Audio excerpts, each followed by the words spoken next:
All right. Hello, everybody. Welcome to the 411 Ground and Pound MMA podcast. We are your weekly look into the wide, wacky, wonderful world of mixed martial arts. My name is Robert Winfrey, and I am your host, per usual. Um, Thank you all very much for tuning in. I'm. Let me just do this up front then. I'm going to apologize for this episode.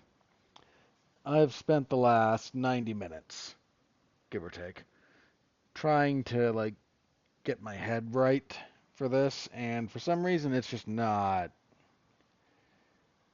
Uh, it's just not quite clicking up there.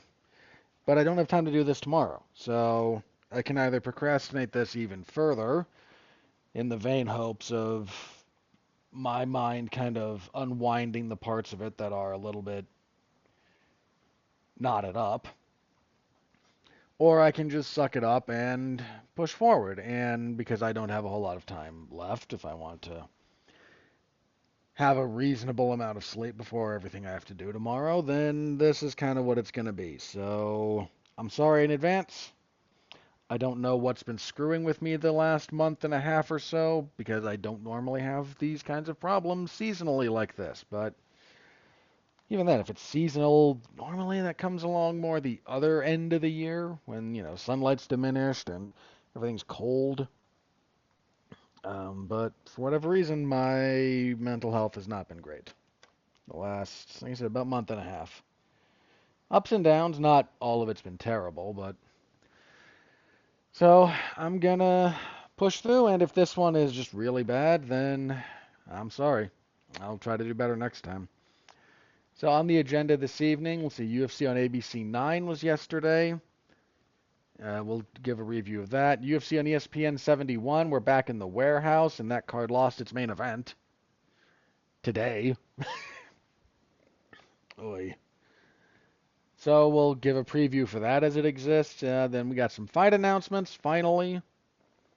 I kind of thought they'd do these last week, but they didn't. They saved it for the ABC card, so we'll talk a little bit about that. And, well, it finally happened in the world of boxing. Legislation has been introduced to revise the Muhammad Ali Act.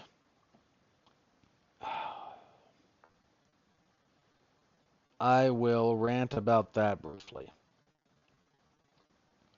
We'll just see how that goes when I get to it, assuming I haven't just abandoned this entire endeavor for the evening by the time I get to that point. So, the intro is going to be a little bit longer this time around. I also have a couple of things to get off my chest. So, hopefully, you'll just bear with me or skip ahead. The whole thing's timestamped down below. So, we lost a few people the last couple of weeks. In fact, this last week in particular, we lost Ozzy Osbourne, lead singer of Black Sabbath, as well as his solo projects, and that hurt. So I may have grown into kind of a metalhead, but I didn't really discover heavier music until I was, sheesh, pretty well into my teens. Yeah, pretty well into my teens, like 14, 14, 15, give or take, something around that age. And one of the first ones I kind of stumbled across as I explored was Crazy Train. It's a fairly generic song, all things considered, but if you kind of grew up with the music the way I did, it wasn't, it was very different. And I don't pretend to be I'm not one of those people who marks time with music or who has this album was my summer of, 2007 or whatever. I don't do that. But I'd be lying if I didn't say that, you know, Ozzy's music in general is stuff that has always kind of struck me. And he was a fairly important figure in pop culture for a while. I don't know if any of you listening to this are old enough to remember when the Osbournes was a thing. back during the glut of reality TV, which produced so many things that we are so much better forgetting existed. Uh, shouldn't say completely forgetting, but ignoring bare minimum. Um, and yeah, he had his big farewell concert, and a few days later was gone. So that sucked. Um, then a couple of days later, Hulk Hogan passed away, and that one bothered me on a couple of levels. Uh, I think what really bothered me about it, I sort of inherited a chunk of my dad's appreciation for Hulk Hogan. My dad was a so rewind just a hair here. I was a young kid when Hogan was kind of like God. If you weren't alive, like if you were born like after 1990, I can't. It's difficult to fully express the figure that was the character of Hulk Hogan in not America in particular, but sort of worldwide, from like in the throughout almost the entire 80s, certainly the latter half of the 80s. He was an enormous figure. And my dad was a pretty big fan, so I kind of inherited a little bit of his appreciation for Hogan. My relationship with professional wrestling is complicated. At times I've been very interested and invested and followed a bunch of stuff. I have stopped watching entirely more than once, um, just because I got sick of watching something I didn't like. So I stopped watching, and it was healthier. And so Hulk Hogan passing in and of itself didn't really, in a vacuum, like, yeah, I'd be a little bit sad, but, it's not a huge deal. I think more the reaction to it has been what has really, really bothered me. Look, some of it is some of it's understandable. It really is. Um, look, he was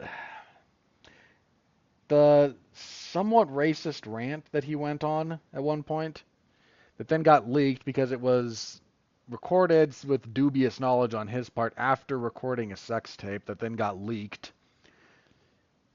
You have to understand a little bit of this. Like, that's the lowest moment you can be in. I think that was pretty much his rock bottom in some respects. And I don't know too many of us as human beings who would come off looking very good if our lowest point was recorded and broadcast for the world to see. I certainly wouldn't come off very well. And granted, the way he kind of handled things afterwards from a PR standpoint was iffy. And the fact that down the last handful of years, his relationship with the truth when it comes to public statements and whatnot became real fuzzy.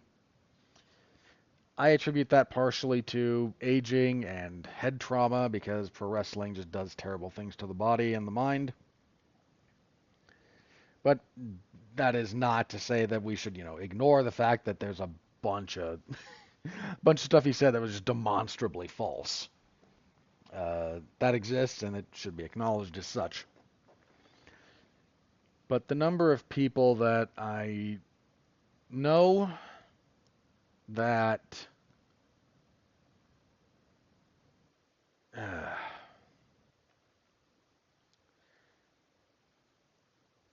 I miss the days when we could have a little bit of dignity about the end of a human life. The fact that a bunch of them are also the same people who will shriek like banshees about the need for empathy and humanity, but then sign up to just dance on someone's grave if they feel mild disagreement with them. It's almost a circle. And it's really begun to grate on me. And so that's a whole thing. That is a whole thing. That's a whole other element of this. But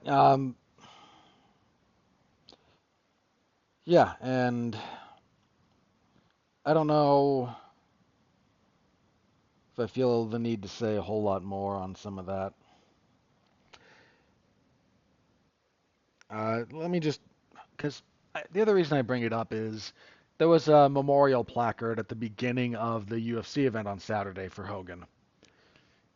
That's the first time that's happened for a professional wrestler on a UFC broadcast. My hunch is it won't be the last, but mostly because there's a few other wrestlers who like overlap with MMA in more meaningful ways. But the reality is MMA has its roots in professional wrestling exponentially more than it has roots in boxing or kickboxing or any of the other like combative sports. It's got roots in professional wrestling.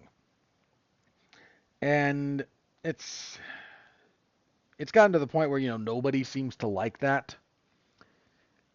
Um, but it's the truth, and that's not going to change.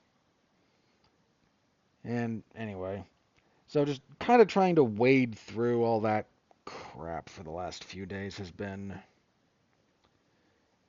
a thing. And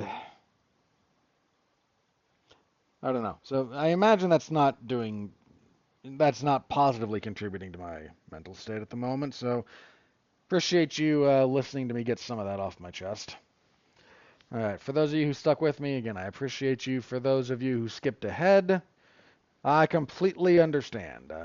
Makes all the sense in the world why you would. Okay, let's jump into this. So UFC on ABC 9. I revised a few of my picks for this one. One of which was like 2 days later when I looked back through my spreadsheet. I looked at that and went, wait, you picked Muhammad Yahya? He sucks. Change that one. The other one, I heard somebody talking about it, and it made me kind of reevaluate. I forget who I was listening to. That annoys me. I wish I could cite them, because this was not a thing I thought of on my own, uniquely. But I swapped from Nikita Krylov to Bogdan Gushkov. I just remember listening to a couple of people talk about, Krylov's kind of washed at this point. And I found the argument compelling. One of my brothers said after he got back during the middle of the event, and I showed him some of the finishes to catch up because I had a bunch of downtime. We were between fights, so I'm like, hey, here's what you missed, because he had another thing. And I showed him the Muslim Salikov knockout, and he went, I was going to try to talk you into changing your mind on that one. I wish you had. I probably would have listened.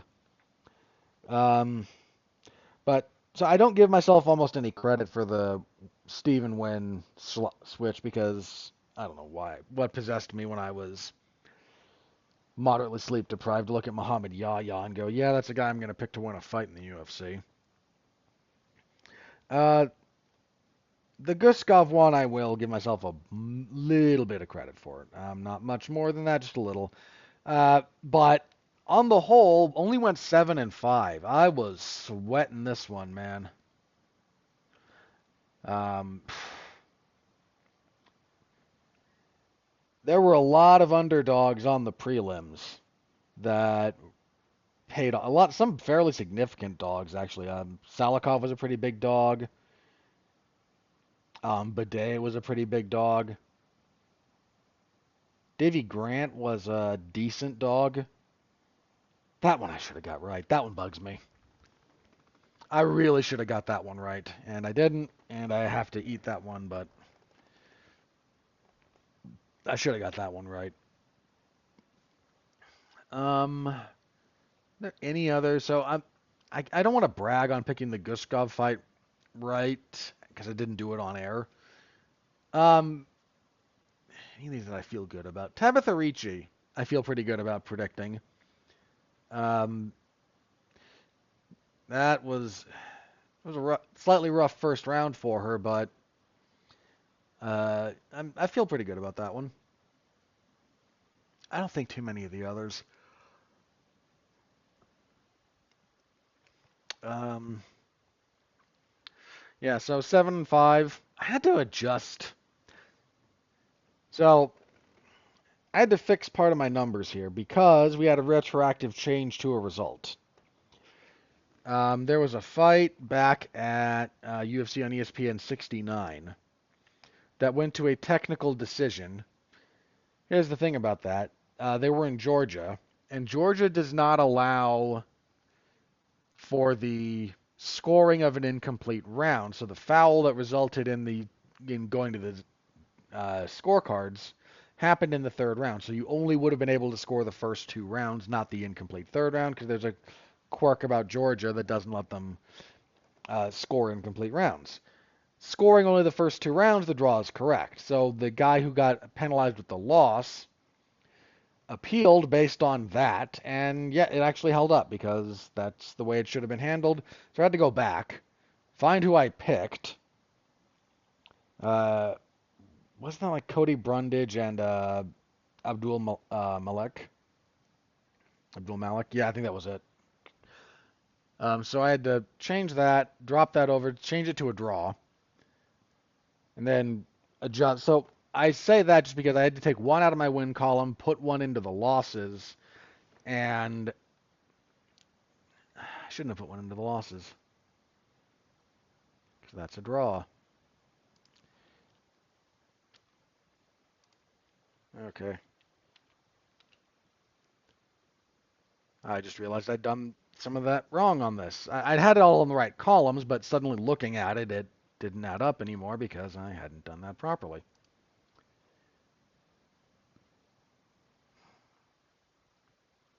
Or did I? Hang on. That one wasn't added properly. No, that was right. Okay. I see what happened there. Okay. Sorry, keeping track of some of this stuff. So year to date, with the 7-5 today, last time that brings me to 224, 75, 2 and 2 with one no contest. I will be double checking my math on all of this by the time the whole thing wraps up at the end of the year, but for the moment, that's where we are. And if I'm wrong, if my math is off by the time I get to the end of it, then I will fix it at that point. But right now, that's kind of where we are. All right, as for the fights in particular, let's get to this. Main event, Reiner de Ridder defeats Robert Whittaker via split decision, 148-47 for Whittaker, 248-47 for de Ridder. I was 48-47 for de Ridder. The swing round seems to be the fourth officially on the scorecards. So how did this go? I'm gonna be honest, I vacillated on my pick here. I stuck with de Ridder ultimately, but I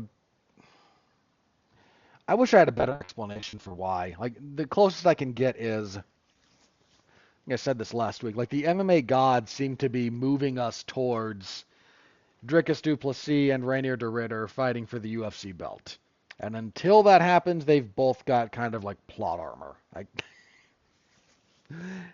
I look, obviously I won't just pick each of them blindly until we get to that point. It's going to be matchup dependent, but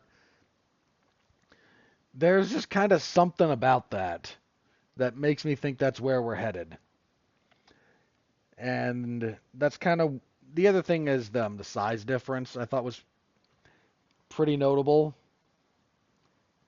Um, and I'm gonna be honest, I've started to wonder some of the talk that Whittaker had coming into this fight. about, he knows he's not going to be here forever, which is true, no one is, but it just kind of started me looking at, I think I just stuck with de Ridder. So first round goes to Whittaker. Pretty typical Robert Whittaker stuff. Stops a few takedowns, good darting movement. His jab's working okay, but that stops kind of being much of a feature later. It's not that it like goes away completely, but normally he's a lot heavier, well, with his jab output than he was here. So anyway, he has a good first round. Second round, de Ridder actually gets a takedown, gets a little bit of drive behind his takedown, gets Whittaker down, does some pretty good work uh, from top position, lands some okay punches. His body, big thing about de Ridder to take away from this, he is not much of an athlete in a lot of ways. He's not very quick. Whittaker does a lot of bouncing and exploding. De Ridder, not so much. A little bit more plodding, a little bit more like placement of things, because when his jab starts landing, and it does, he kind of gets there not with like speed, but with a lack of telegraphing, which is always helpful, and kind of just like poking it out there. And it's a reminder that you don't have to be like this superb athlete to make some of this stuff work, just because you see very athletic people make it work. He had some really nice. This started being a feature more in the second round. A little bit in the first, but really in the second. Because he was fighting southpaw to Whittaker's orthodox. He started landing some really nice left intercepting knees to the body, and it really started to bother Whittaker. So again, we got more of that in the second round. Some top control. There's a bit of an interesting thing that Whittaker did in half guard. So normally, if you look at some of his previous fights, he tends to just build up from there to try to regain his feet. I think people have started to figure out how to deal with a lot of that, not just from him, but in general. And if you get like too much weight collapsed down on you when you're up on a hip, then you can't build and frame. You have to like build some structure with your elbow that's on the ground, and if too much weight goes onto it, that becomes very, very difficult. So that leaves you open to being elbowed in the head. If you overcommit to moving, you wind up giving up front headlock series. And if you watch the fight between Whittaker and Dricus du Plessis, this is what du Plessis does to him. After he gets him down in the first, he gets on top, and once he gets to half guard, he just, anytime Whittaker tries to shrimp, underhook, and build, he gets the weight in the appropriate spot, drops elbows. If Whittaker overcommits trying to get more to his knees, he gets threatened with a front headlock series, Darce, Anaconda, whatever. And then gets pushed back down, and when he's back down, he gets elbowed again. Here he did a lot more like butterfly work. He did a lot more like stopping de Ridder from passing. De Ridder almost never got out of half guard, and if he did, he got put back into it fairly quickly. But it did make it very difficult to try and get up. Butterfly stuff, this also comes up in the... who was doing some good butterfly work? Jose Ochoa did some pretty decent stuff with it against Asu Almabayev. What was the other one?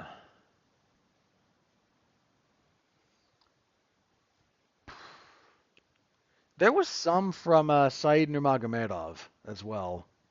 A few different parts, but there were a few different fights on this one where butterfly hooks are becoming more of a thing. People starting to get a better use. Just a better use. This is all about like understanding what your opponent's doing. Sometimes they will not be all that useful. Other times they're very, very useful and are like arguably the best thing you could use. Given some of the best practices going, butterfly hooks are becoming more of a thing to deal with how a lot of guys are passing and what kind of control positions they're looking for. The problem with that is if you can't really off balance the other guy, then butterfly hooks, they just require a lot of energy and they require a lot of motion to try and like really get going. So without that, they can be a bit difficult. So Whittaker, I think, made a conscious choice not to like expose too much, and he was very judicious about when he would try to regain his feet. So I just wanted to note that. Third round starts really good for de Ridder, actually. He catches Whittaker with another knee to the body, hurts him, but just overcommits trying to follow him, throws that knee one too many times, gets clobbered with a counter right hand. Whittaker tries to finish on the ground, but can't quite do it. De Ridder fights up, loses the round, but then he wins rounds 4 and 5. A lot of clinch work, and de Ridder's clinch work he is kind of like one of the models of this doesn't look flashy, and it doesn't look like you maybe think it should, but once you know what you're looking at, it's really effective. He's very good at maintaining a clinch. It's one thing to get to a clinch, which is its own skill set. What MMA, how a lot of MMA fights play out notwithstanding, you might think, well, everybody just kind of falls into them. Well, if you don't know what you're doing, getting to a clinch can be difficult. Staying in a clinch can be very difficult as well. Whittaker in particular, it's hard to really control him in the clinch.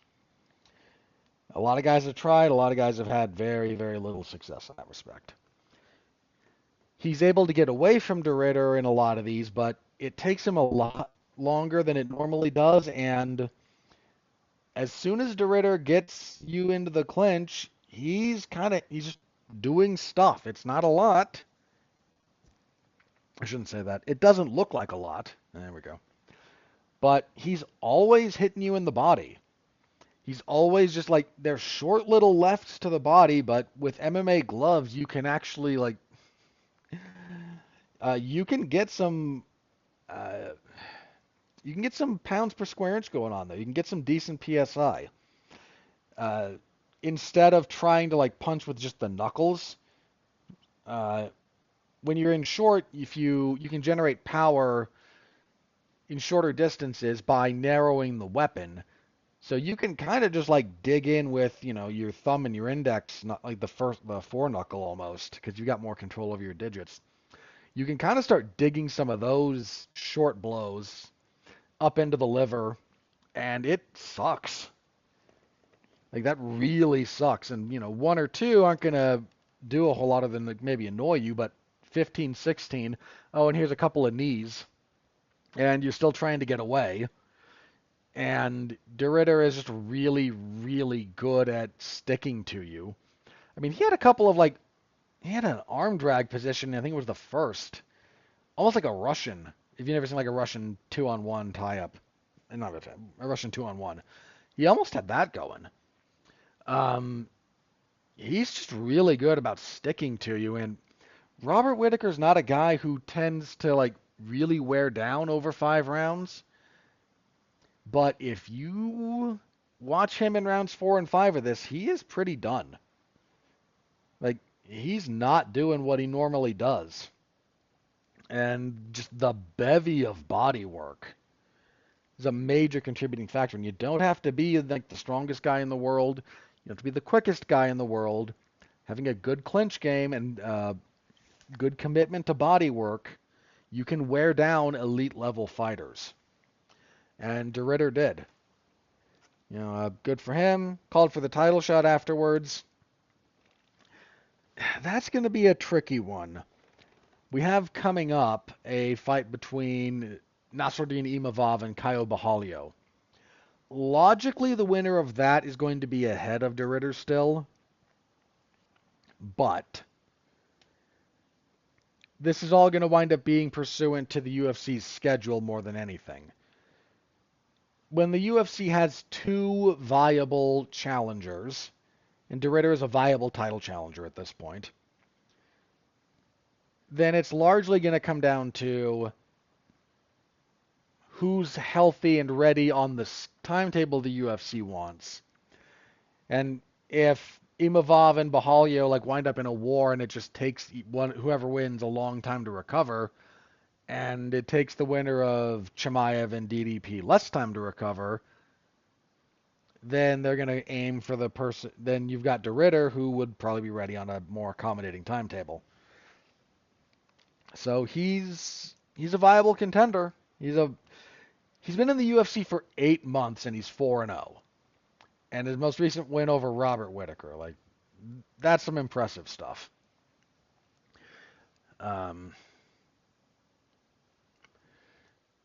Yeah, his UFC debut was technically in 24, but being 3-0 in 2025 thus far, and again, so this year he's beaten what, like Mearshart, Nickel, and Whittaker.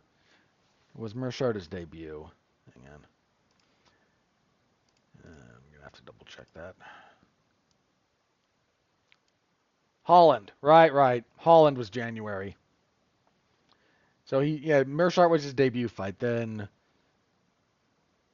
this year it's been Holland, Nickel, and Whittaker. That's a real good 2025 so far. That he's looking like he's gonna be in like fighter of the year discussion, certainly breakout fighter of the year. So we'll have some discussion around that when we get there. We'll see what happens between now and the end of the year. There's still a number of months left. I don't know what's next for Robert Whittaker. He's been in the UFC for a long time. His UFC debut was in 2012. December of 2012. So he's coming up on 13 years. And he had one of the better runs that you'll find at middleweight. Still behind, Silva and Adesanya. But his move to middleweight happens in 2014. And he doesn't lose in that weight class until 2019 when he loses the belt to Izzy. He has faced no... Dude, when your easiest fight in a weight class is your debut against Clint Hester, and I understand most of you don't remember who that guy was, but I think I picked Hester to win that fight. I thought Whittaker just wouldn't have quite the size to deal with him because Hester's a pretty good-sized middleweight. Proved me wrong. But his middleweight run goes as follows. Just let me run through this real fast for you. Hester, Brad Tavares, Uriah Hall, Rafael Natal, Derek Brunson, Jacare Souza, Yoel Romero again, Izzy, Darren Till, Jared Cannonier, Kelvin Gastelum, Izzy again, Marvin Vettori, Dricus Duplessis, Paulo Costa, Ikram Aliskerov, Khamzat Chimaev, and now Reiner de Ridder. Find me the soft touch there. Anywhere. Dude, his second fight in the division was Brad Tavares. Another guy who's been in the UFC forever. And Brad Tavares may not be a finisher, but he's nobody's easy fight. Whittaker knocked him out in the first round. We should be talking about Robert Whittaker the same way we talked about Dustin Poirier. Whittaker actually got the full belt. It's a shame that his time with the belt was overshadowed by a few things, neither of which is his fault. But Michael Bisping assiduously avoiding fighting him. That's hilarious to me the more I remember that. Yeah, Bisping just straight up refused to fight him in favor of a rematch with Old Man Henderson. Then he had some kind of an injury issue that it was after because he then fought for the interim belt. against Romero the first time and suffered a knee injury during that fight. And the recovery period for that was such that it led to Bisping and GSP. So again, first, Bisping refuses to fight either Jacare or Whittaker or Romero. And like, no, I want a rematch with Old Man Henderson because we're draws, right? And no, you weren't. Ugh, that whole thing still bugs me. And then, oh, the number one contender's injured. Well, I'll take a super fight with George St. Pierre, then loses. And then George very quickly realized middleweight wasn't sustainable for him for health reasons, and he gave up the belt. I actually deeply respect that George didn't hold things up. So then Whittaker's promoted to full champion, and what should be his first title defense against Yoel Romero becomes not a title defense because Romero misses weight. Romero should have won that fight too, by the way. Their second fight is great. If you haven't seen the two Whittaker-Romero fights, look them up. Thank me later. I maintain Romero should have won that second one. I scored it for him. Pretty handily, given how some of those rounds played out. But he doesn't actually have a title defense on his record. He was promoted when the lineal champion handed the belt back. The guy that he should have beat the belt for in Bisping just avoided him or any legitimate challenger in the division. And then his first actual title defense, he gets knocked out by Izzy. And it's really unfortunate that Whittaker doesn't get the respect he deserves. Because he deserves a lot. I do think there were a couple of moments in this fight where he looked a little bit past it. There's a takedown he gave up in, what round was it? Was it the one in the? It wasn't the one in the second. Or if people were talking about the one in the second that way, then you're foolish. That was actually a good takedown by de Ridder. Might have been one in the fourth. I think it's the fourth. Where the takedown he gives up in that round, not the kind of one he would have given up even earlier in this fight, much less earlier in his career. Man, if you watch that first Yoel Romero fight, man, look at his counter wrestling. It is incredible. This was the stat that came up about this one, actually. De Ridder's the first, it's like the only people that have taken down Whittaker more than once in a fight are de Ridder and Romero. Because I don't think Khamzat got more than the one takedown. Might have to double check that, but at any rate, that's how difficult Whittaker is to get down at all. And that second one de Ridder got on him was just the product of him kind of wearing Whittaker down. So I don't know what's next for Whittaker. I think we are definitely past him being in the title discussion at this point. I have immense respect for his ability, for his career, but I think he needs to figure out his next couple of fights. And I shouldn't say it that way. What he should be looking at is, what are the things I really want to do before I call it a day? Because that is approaching sooner rather than later for him, I think. And I don't take any great pleasure in saying that, man. Going from Dustin Poirier losing and retiring last week to Whittaker falling short in this one, it's a rough time for the good guys of the sport. It's a real rough time. All right, your co-main event, Petr Yan defeated Marcus McGee via unanimous decision, 29-28 across the boards. I was 30-27. You could give the first round to McGee. This was a pretty standard Petr Yan thing. Little bit slow to start in the first round. Second round, just starts hitting those nice combinations. Hits that back trip, as well as he hits his, it's not quite a hard-eye goshi because he's not across both legs. Because he just like jabs and punches and then pushes the chest as he hits, I think it's an Osoto Gary. Then he almost grabbed a Kimura off of it when McGee tried to scramble up. That was in the third round. Look, it's a shame that Piotr Jan's not more of a finisher, but he does have some really creative violence. He's one of the better combination strikers. If you look at what he strings together, how he strings it together, it's a real asset of his. Real asset. McGee fought pretty well. Yes, he lost, but he didn't look out of his. He did not look super out of place fighting Jan. Clearly, Jan was better, but there's a world of difference between somebody being better and somebody being like way better. Like, what are we doing here? Never quite got that feeling. McGee was competitive.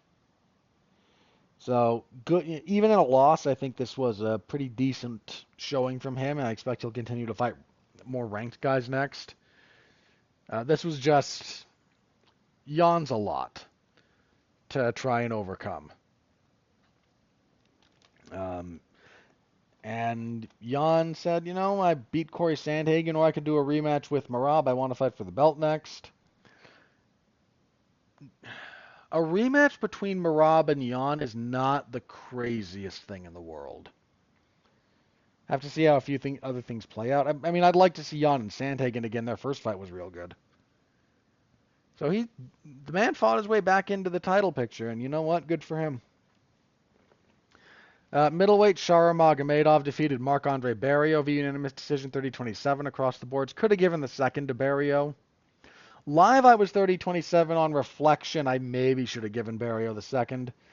Magomedov has some nice kicks. Throws a lot of leg kicks. He lands a lot with the foot. He really does, and that's not as damaging. But he's got some nice setups for them. His punching, I think, leaves a fair amount to be desired, but once they got into the clinch, Barrio tends to like fighting like dirty boxing in the clinch. He would have been better served in this fight to focus on just boxing range if he could force it there, because Magomedov has at kicking distance, he's a good kicker. He really is. In boxing range, he struggles. If you get into the clinch with him, he's actually back in the space where he's pretty good. He works the double collar tie pretty well. Good knees. Both of them landed elbows. Magomedov just kind of beat up Barrio in the first, cut him on the head. Second round is really going Magomedov's way, and then Barrio lands kind of a right forearm / elbow that breaks Magomedov's nose, badly hurts him, but Magomedov fights his way back into things. Enough that I gave him the second. Doing it live, again, on reflection, I probably shouldn't have. Then third round is kind of more of the same. This was your fight of the night. I would have gone more Jan and McGee personally, but I'm not up in arms over this one. So, Magomedov did get a win back, but this was not...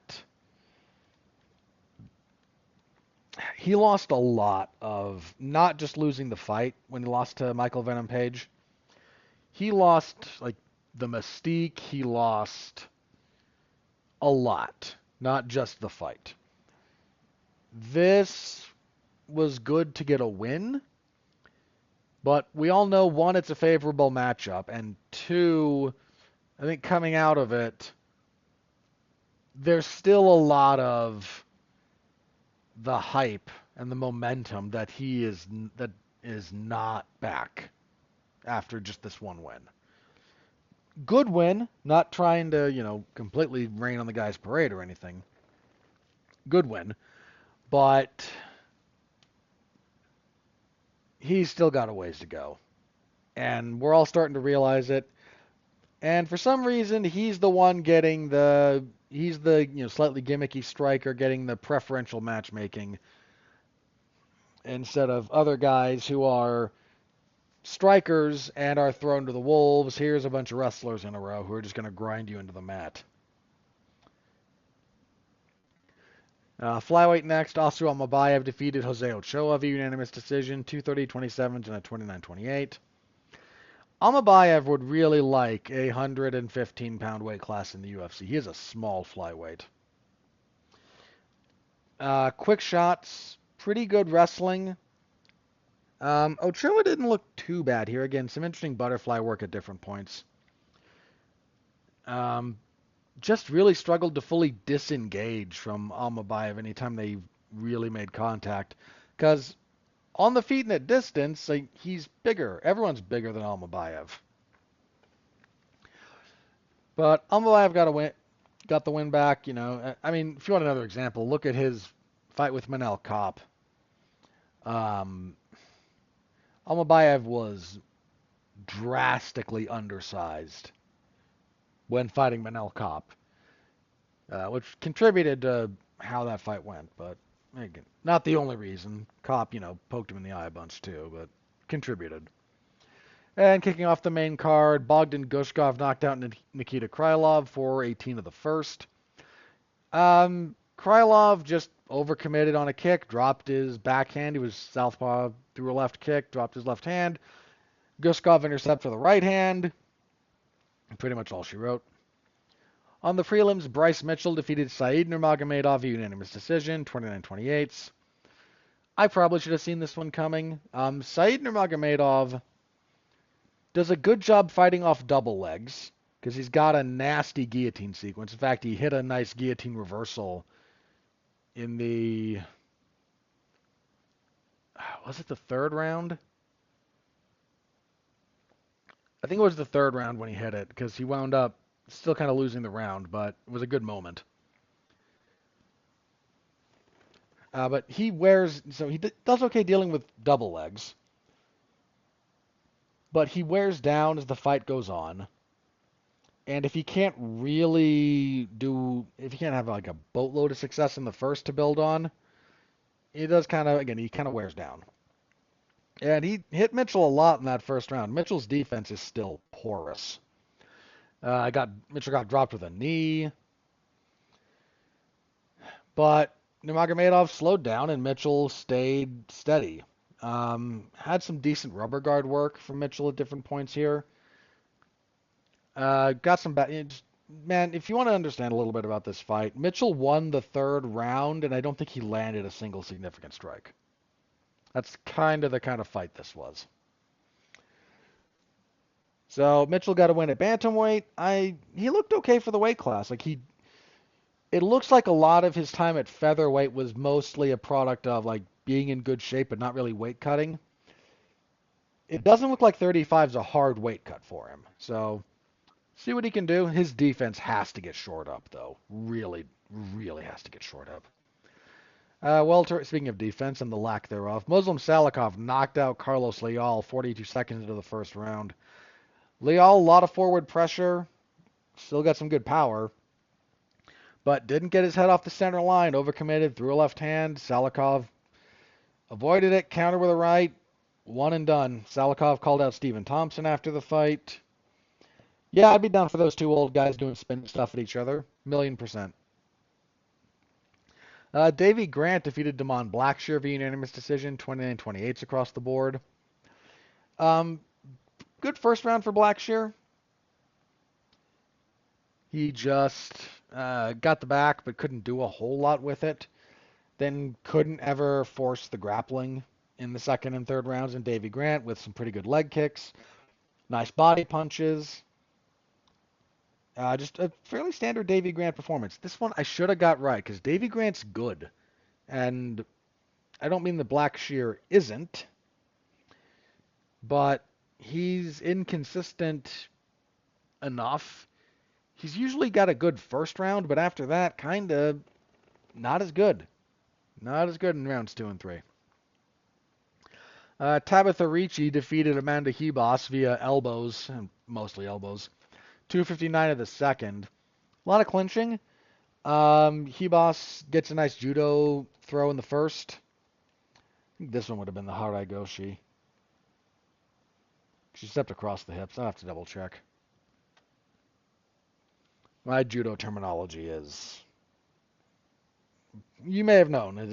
Again, I've got a little, but I need to do better about it. Anyway, hit the old judo hip toss, step all the way across. Because inside it's an Uchimata. But if you're across both, it's something else. So here I go, she might be on the outside. And then going across like that. Ugh, I'll figure it out later. Ricci wrestled her way back up, but Ricci was like focused on getting to the clinch mostly. And in the second round, she got to the clinch again, but she started her right arm would kind of like occupy Hebos's left. She had good head position into the neck and under the chin, and then she started just like chopping in these left elbows to the face.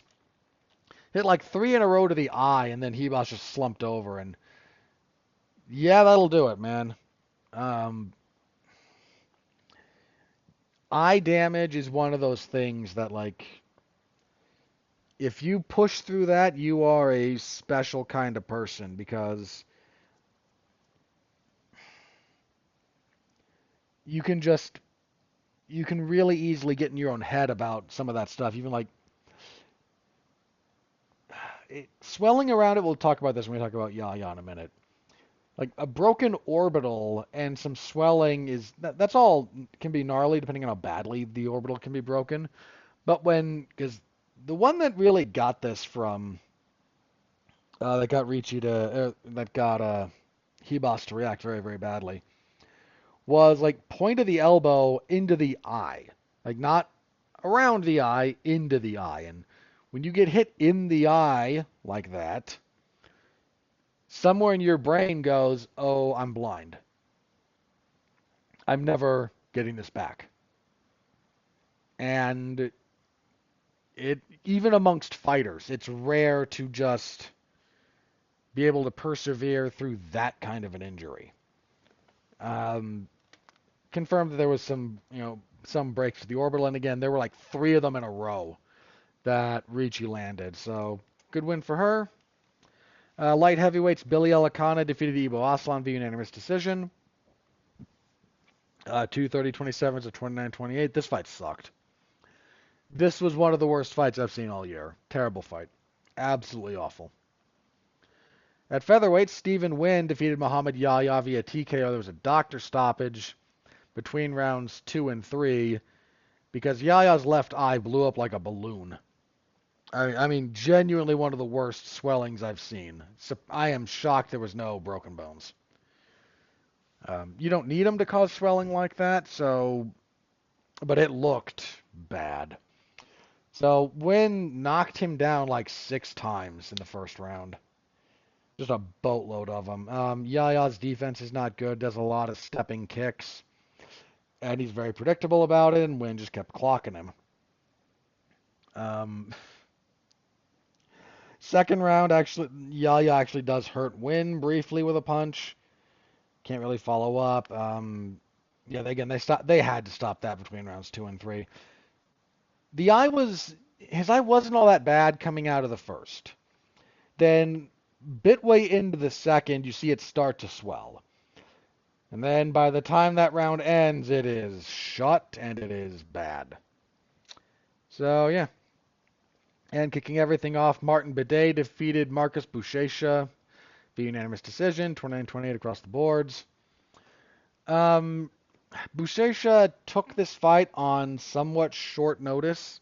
He finally got out of his one championship deal, which a lot of the MMA guys are finally getting out of their deals there. I don't think one's going to be around much longer, which I consider a unfortunate reality.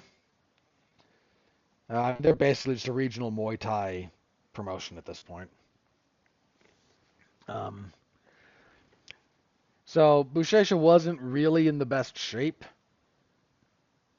He's got made some weird choices here too. His takedowns were not good. His striking is iffy at best. I actually scored this for him. I thought he landed a nice flurry at the end of the first that was enough to get it back. I'm not dying on that hill at all. But his ground and pound could use a little work. And his passing's good, but Bidet kept going to turtle. And Buchecha's response to this was to stand over his back and kind of try to punch down. He couldn't get hooks in, which is okay. That's kind of what turtle's supposed to do when you know what you're doing with the position. It blocks hooks. But he didn't have a ride to go to. Like, that's what he should have been doing there. And I hate to try and, critique a jiu-jitsu guy of his caliber like this, but if you don't have some wrestling rides or pins to go to from that position, you're not equipped to handle modern MMA. And he gassed out, and Bidet's a big guy anyway. And yeah, Bidet wins round two. I think it was 2 and 3. He won, and then the second went to Buchecha. Fight wasn't good.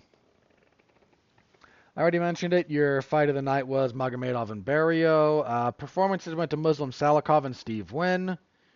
No issues there. You could have thrown Ricci in there.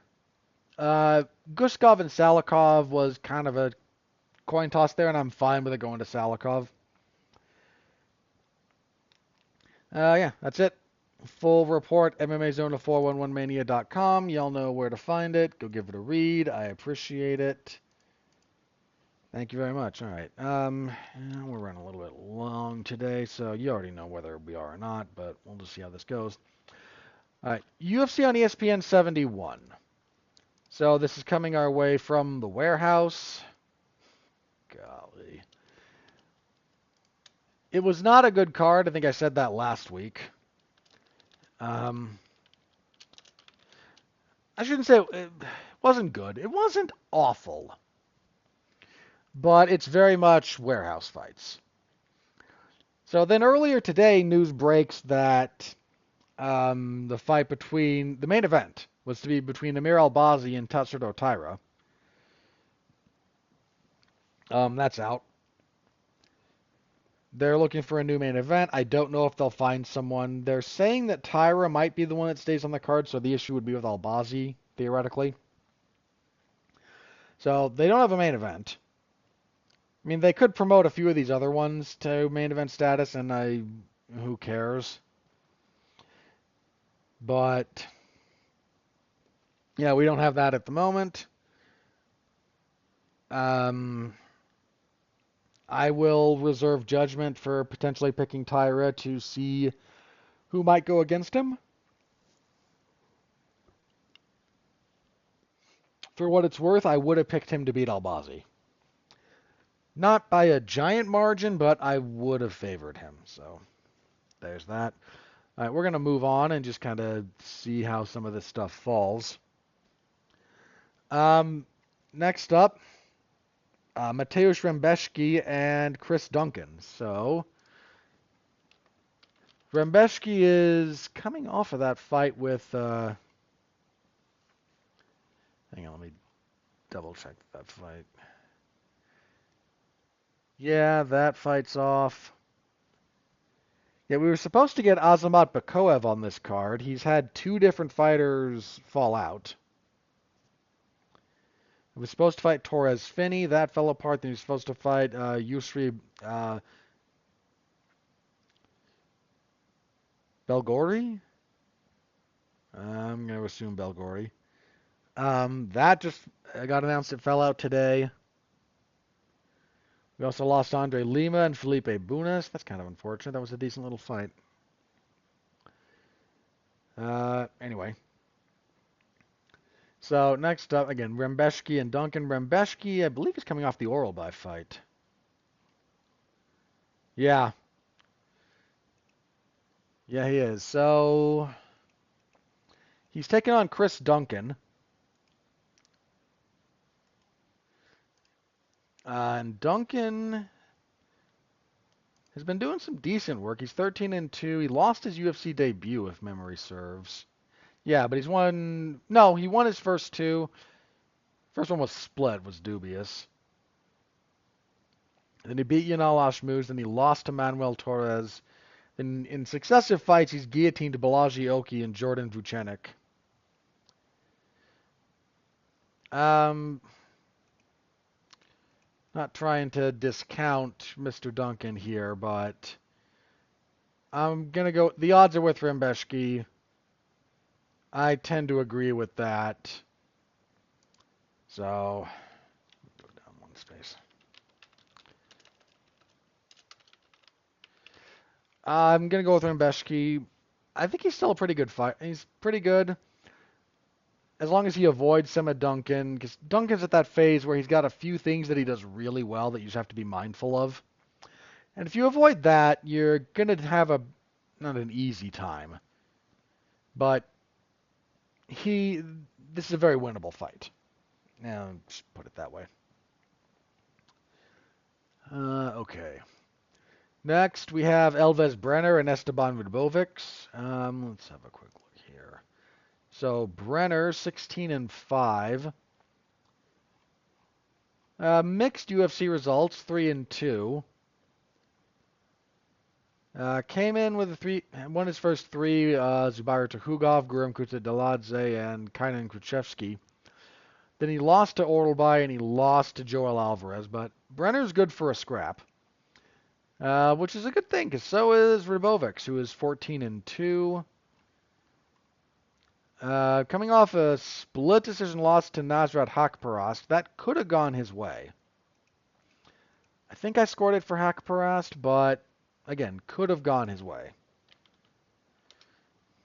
And I don't think that would be out of line. It's a good little fight, actually.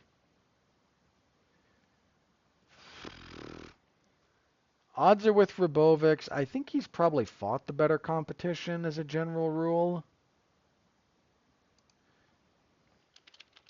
Yeah, I'll go with Rubovics.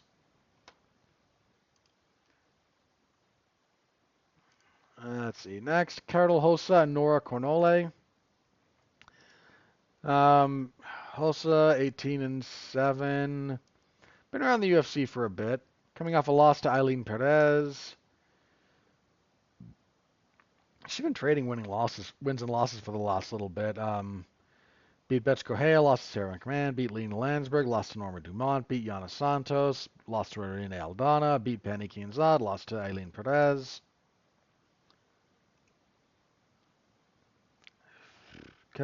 She's had mixed results, I think, since she moved to bantamweight, because she used to fight at featherweight. And she's done a little bit of back and forth throughout that.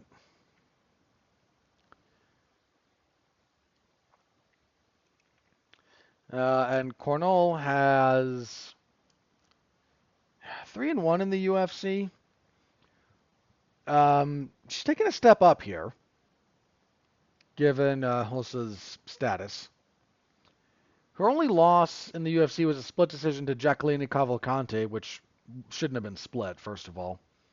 But Cavalcante is actually pretty good. She has wins over Jocelyn Edwards, Melissa Mullins, and Haley Cowan. So, as I mentioned, she's taken a step up here. She missed weight for the Cowan fight, and kind of both fighters agreed to a catch weight. They both missed weight for the Mullins fight, was how that played out.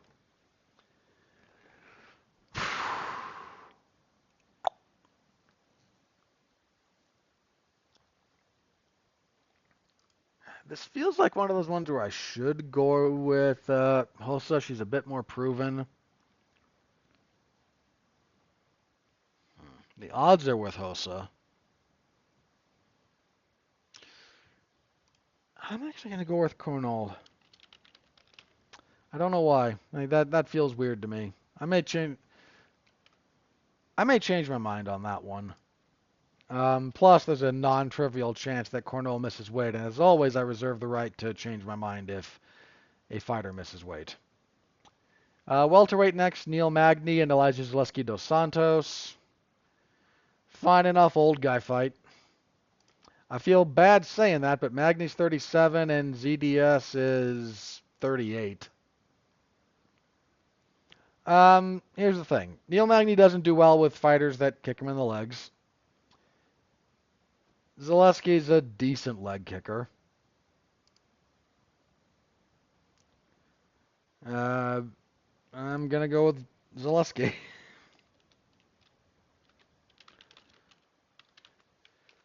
This is one of those kinds of fights that Magny I feel like tends to come up a little short in, but he kind of just doesn't care because he'll, okay, fine, I'll take the loss, and then the next one will be a guy who matches up a little bit better with me, and that's kind of just what he does. Featherweight, Danny Silva and Kevin Vallejos. Let's see, Vallejos, Argentinian, 15-1.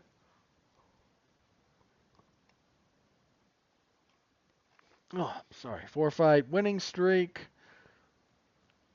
Coming off a win over Seung-Woo Choi in his UFC debut. That was a decent win.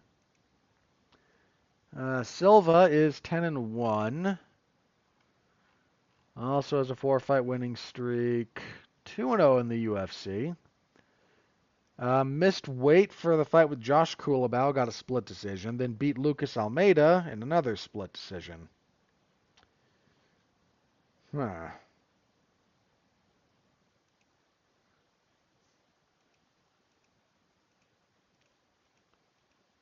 That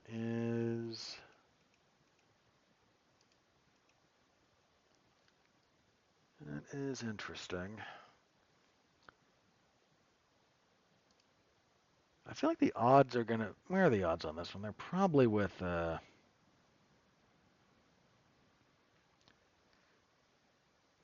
Wow, they are really with Vallejos. That's a surprise. I would not be comfortable with that. Yeesh. Like you're looking at Vallejos as like minus 500. If I had to hold the bag on plus 380 for Danny Silva, I would be sweating bullets here. I'm gonna go with Vallejos, but those odds, I would, yeah, that doesn't make sense to me. All right, let's see. Kind of going off a slightly different bout order here.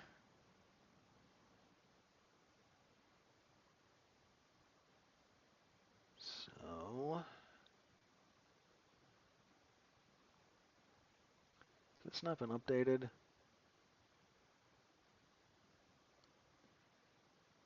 And how many fights are here? 1, 2, 3, 4, 5, 6, 7, 8, 9, 10, 11.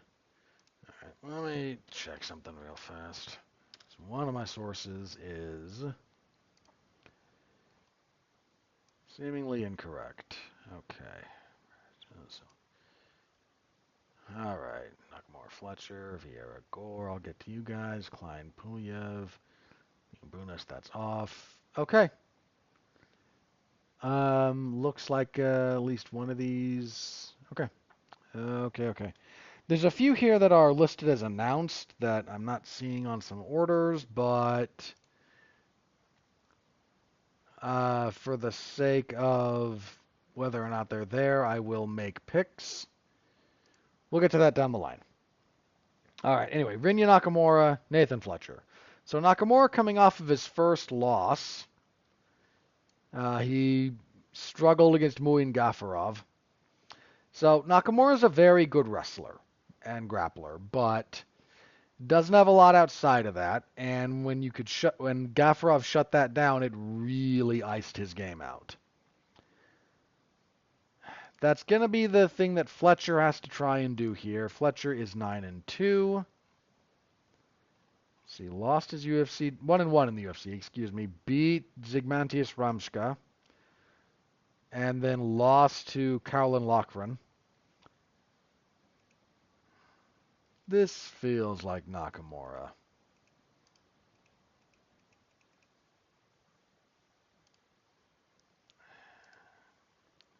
See the odds. Yeah, the odds agree. And I just got to see if he can like get out of just the grappler game set. You got to have some hands. You got to have some other things you can do. If all you're doing is shooting from outside, you're not going to have a whole lot of success. More clinch work, more dirty boxing. There's ways to. He's young. He's got plenty of time to have added this stuff. And he ran up against a guy who was just really good at shutting down a lot of his game. So, but I think he'll rebound well enough here. Okay, middleweight next. Adolfo Vieira and Tresean Gore. So, let's see. Vieira gonna have to try and regain the good name of jiu-jitsu. Coming off of that loss to Andre Petroski.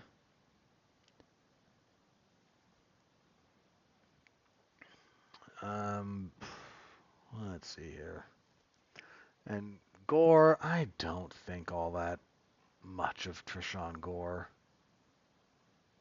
He's not bad, but I mean he's only 5-3. He's 2-3 in the UFC. Coming off a loss to Marco Tulio. This feels like Vieira. Feels like Vieira to me. So we'll go there. All right, next. What do we got next? Nick Klein and Andrei Pulayev. So, quick look at these two gentlemen. So Klein is 6-2. Dropped his UFC debut to Mansour Abdul Malik. I think that was a short notice thing for him. At least relatively. Yeah, October of 24, he wins on the Contender Series. Then he fights Abdul Malik on February of 25. I feel like there was some kind of short notice thing there. Could be wrong, but I'd have to go back and really double check that.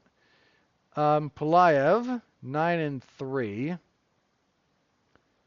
believe he also lost his UFC debut. Yeah, to Christian Leroy Duncan. CLD can be a tough out.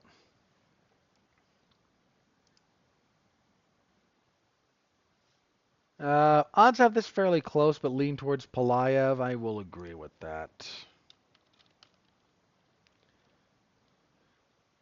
YAV? Should I spell that right? Yeah.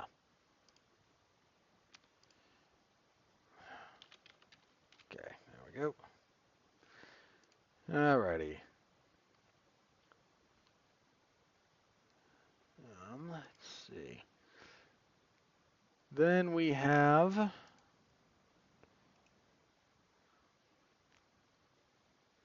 we have a fight listed here. Let me pick this one. It's listed here next, and I think this was on the UFC one as well. Not that the UFC's website is all that reliable. It's listed here. Okay, we'll go with this one.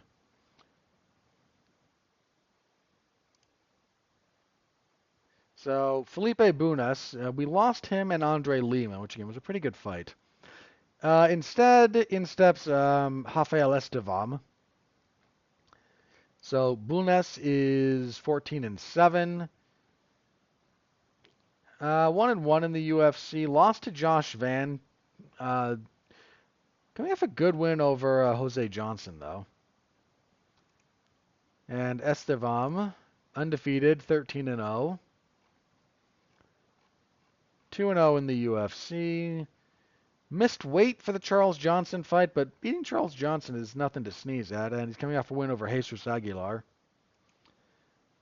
I would have preferred the Lima fight personally, but this is not a bad replacement. On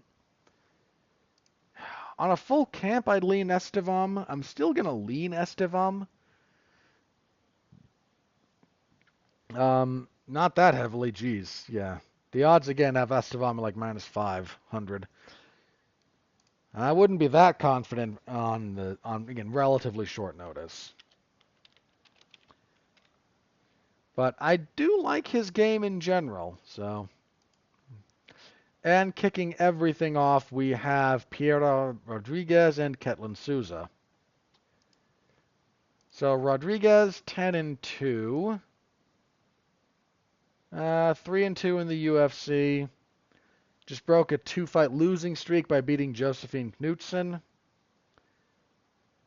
Let's have a look here. And Souza 15-5, 2-2 in the UFC. Lost her debut to Karine Silva, then beat Marta Kaman and Yasmin Jauregui. Then lost to Angela Hill.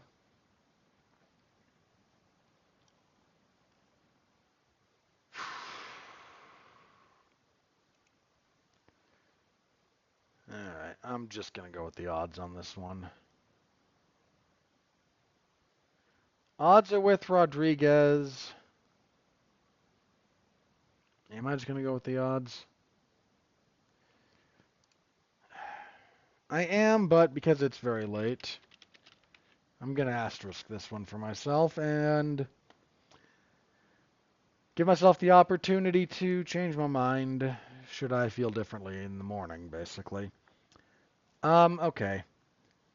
I have listed on one of these for this card. We were supposed to get, I think, Grant Dawson and Joel Alvarez on this card. But I'm not seeing it on a few of the locations, so I'm not going to pick it at the moment. It's not listed here for the odds. It's not on the Tapology page. It's not on the UFC page.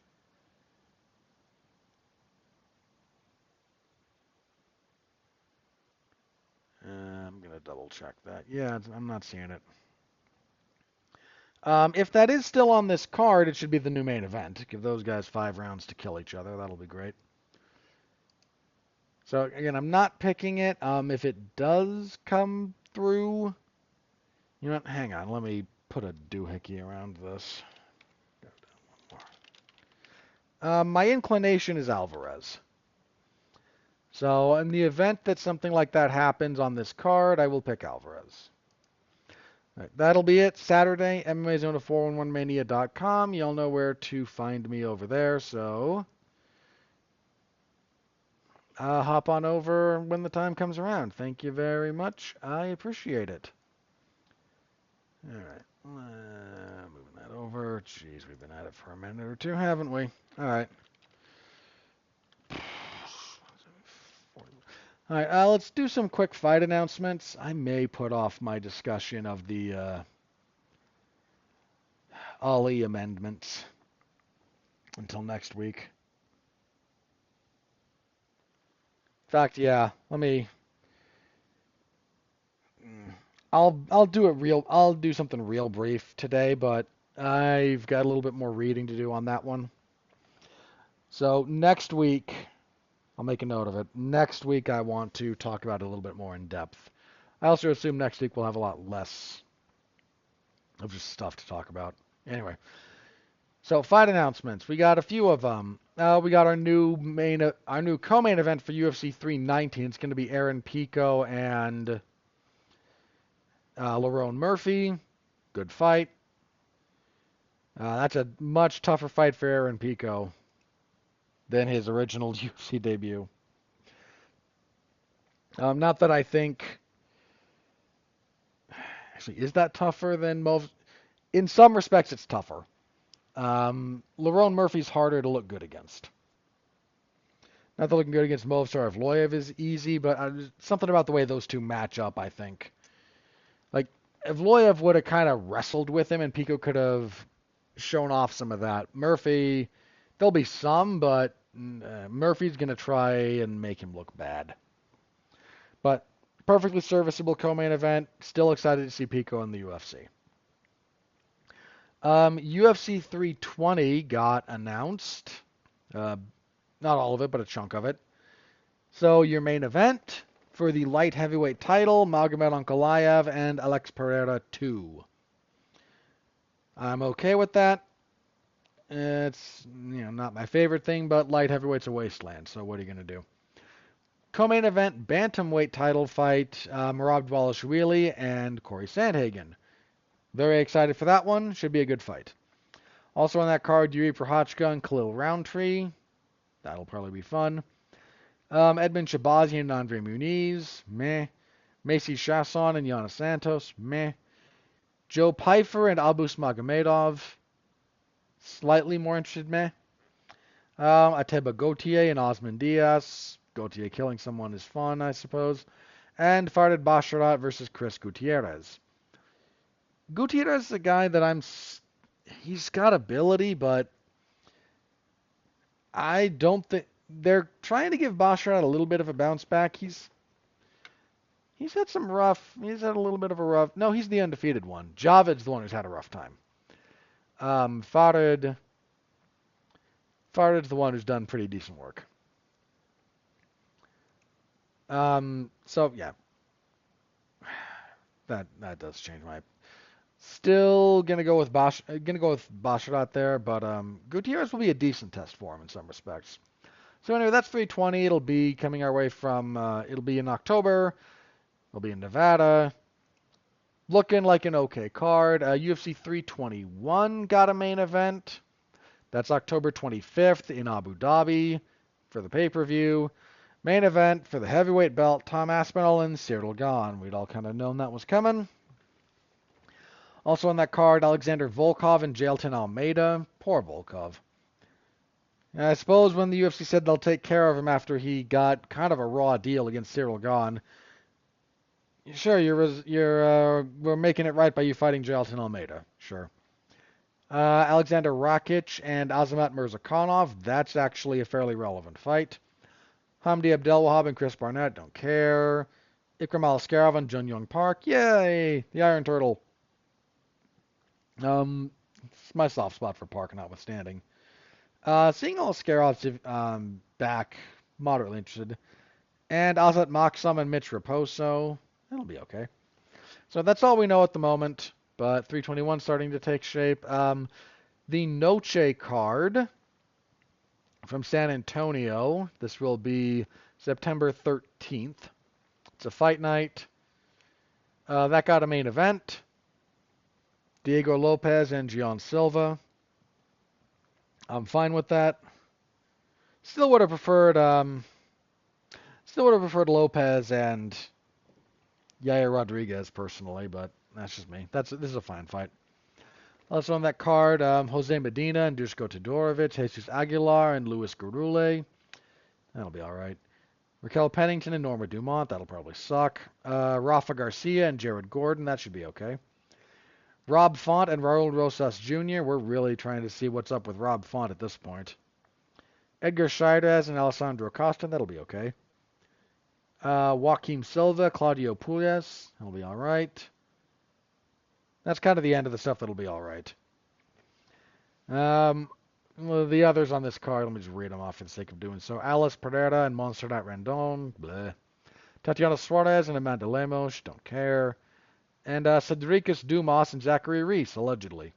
We'll see if Dumas can get his ankle monitor off for the purposes of appearing as a fighter. So, yeah. That's kind of what got announced. So, fights that we can look forward to. All right, I said I'd be brief about this, so I will try to keep my word and be brief. But, as I mentioned, legislation has been introduced to amend the Muhammad Ali Boxing Act. I'm agreeing with the proposal that we call it the Ari Emanuel Act. This is... Oh boy, do I not like this. So it would allow promoters to create their own titles. Just terrible. Just, yeesh. It would mandate certain healthcare things be provided by the promoters. It would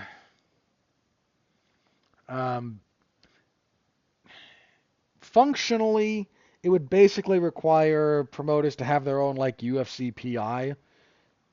That's that's only a moderate exaggeration. That's dumbed down language for the sake of conversation here.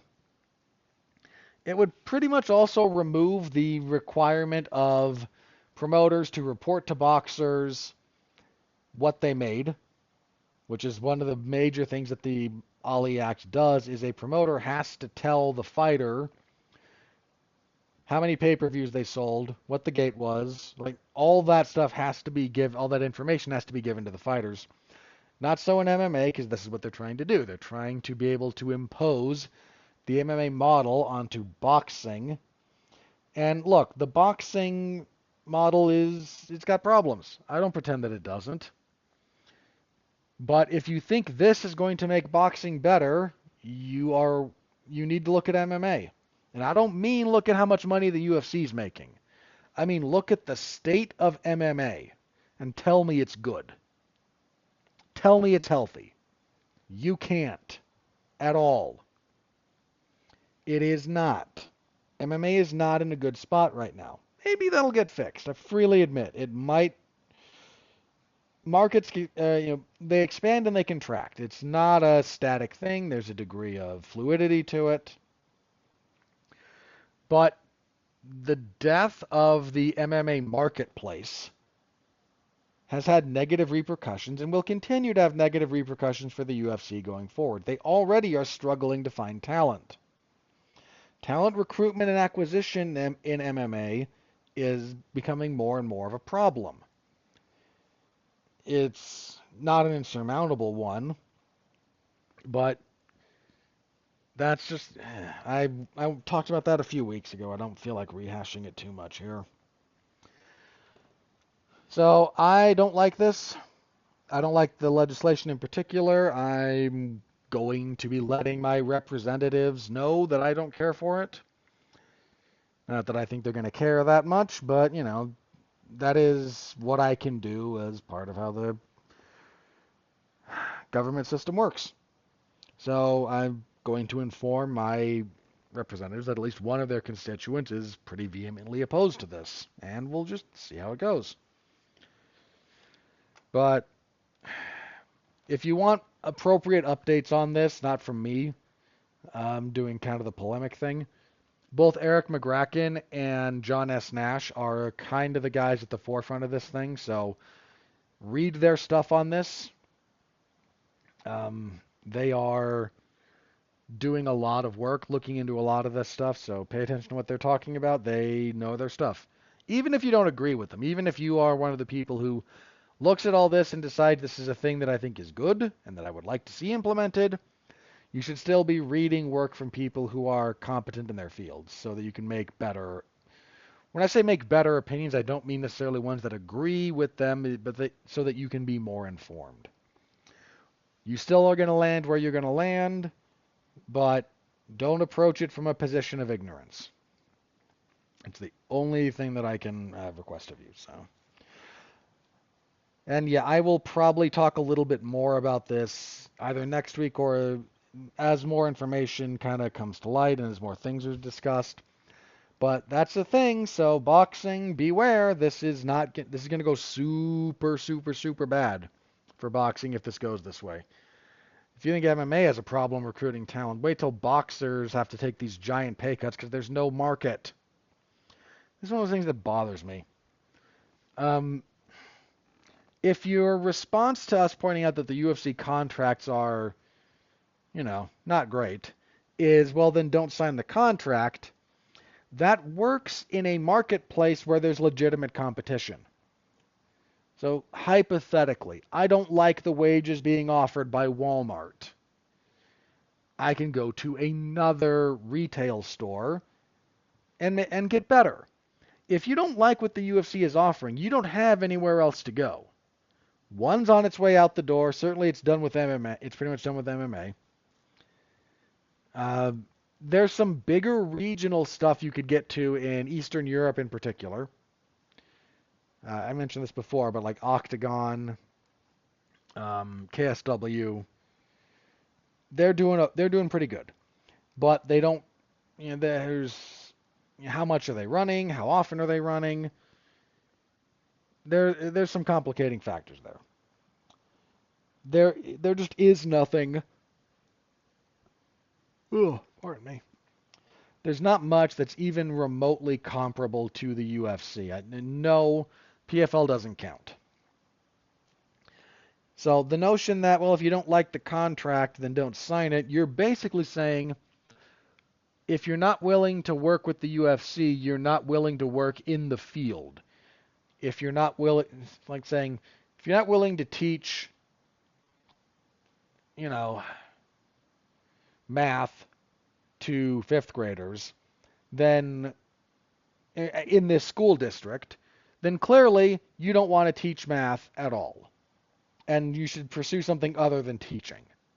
That's functionally what's going on here in MMA. And it's bad, and it's pretty bad. I don't like the argument. It betrays ignorance of how markets work. I tend to be more on the free market side of things. The fact that you do need some government regulation to ensure that we don't get too much cronyism and too much top-down compression of markets, I'm very aware of that. Where that is, how that gets implemented, that's why we talk about these things. But my general perspective is the freer the market, the better. And MMA does not have anything approximating a free market.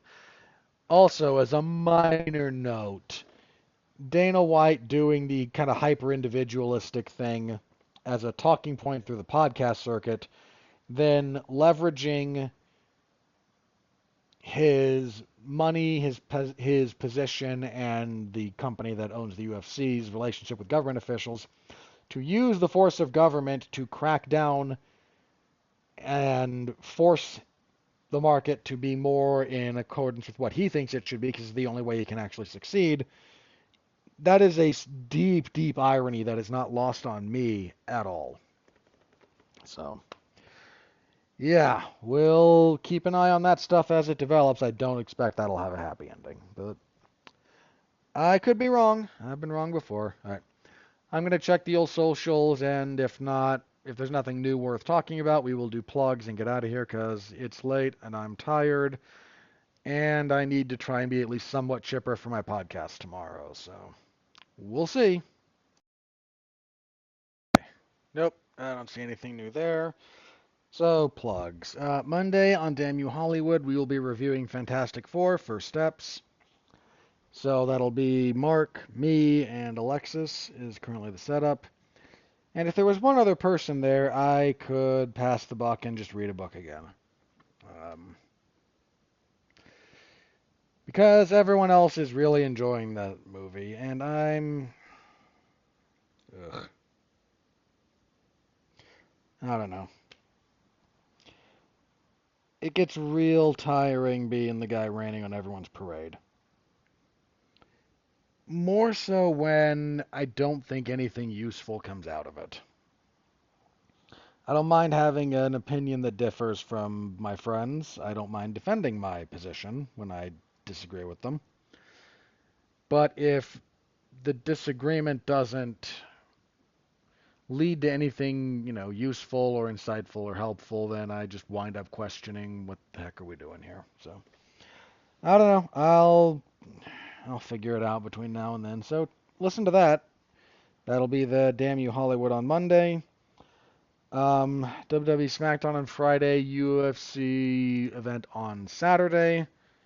Don't have anything else this week, right? Let's see. That's there. That's not me. That's not me. Because the next week is when things do get a little dicier on that front. There's the Naked Gun, which I don't know how to feel about. Then there will be something for Together on Tuesday, and then the week after that will be Weapons. Yeah. All of which I'm sort of attached to. So we will see how that goes. Then the 11th is... Oh, balls. The 11th of August is the War of the Worlds one with Ice Cube, and boy do I not want to watch that. Um, 18th is something else. Okay.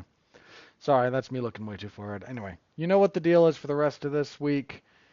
And that will close out July. July will end on Thursday, and then we will start up the month of August. So, yeah, that'll be a thing. All right.